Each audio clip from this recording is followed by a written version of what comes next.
We now know that the Soviet Union, not content with Dr. Castro's oath of fealty, not content with the destruction of Cuban independence, not content with the extension of Soviet power into the Western Hemisphere, not content with a challenge to the inter-American system and to the United Nations Charter, has decided to transform Cuba into a base for communist aggression, into a base for putting all of the Americas under the nuclear gun, and thereby to intensify the Soviet diplomacy of blackmail in every part of the world.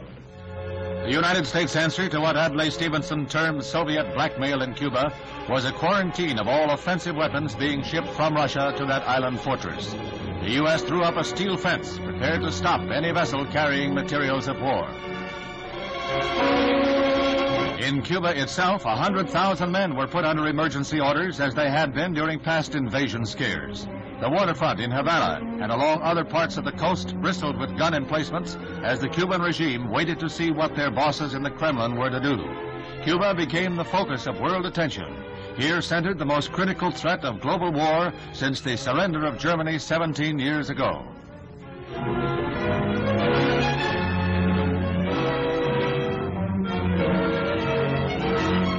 Castro has put every able-bodied man through military training.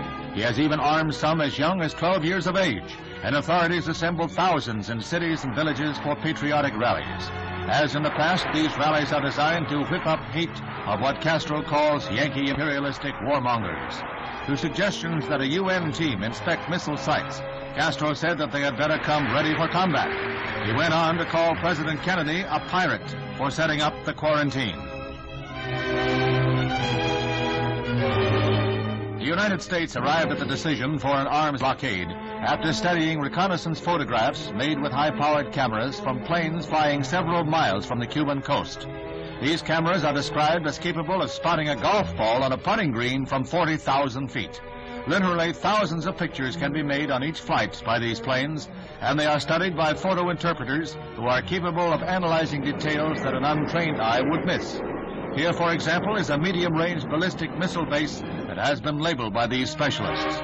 Suddenly, the veil is torn from the Russian secrets.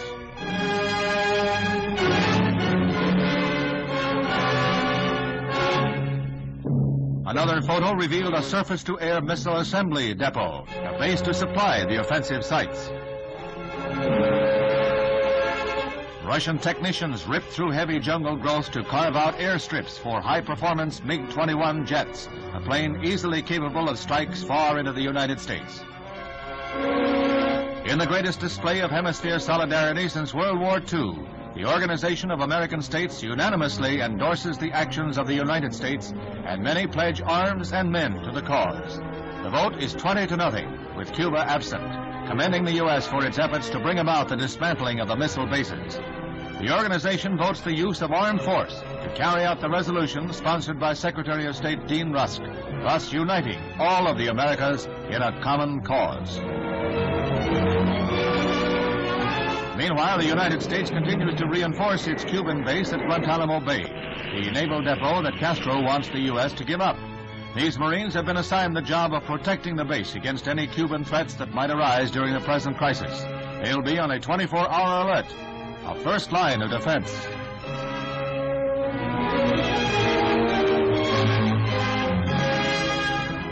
The United States went to the UN Security Council for a resolution calling for a withdrawal of all offensive weapons from Cuba. A delegation from the island heard adjutant call on both sides for a 3-week freeze, but the Secretary General was told that President Kennedy wants the missiles scrapped first. Valerian A. Zorin's boss, Khrushchev, proposed that the U.S. withdraw its vessels and he would stop shipments. President Kennedy's missile scrapping demand was his reply. The U.S. resolution was firm and strongly worded. Mr. President, I am submitting today a resolution to the Security Council designed to find a way out of this calamitous situation. This resolution calls, as an interim measure under Article 40 of the Charter, for the immediate dismantling and withdrawal from Cuba of all missile and other offensive weapons.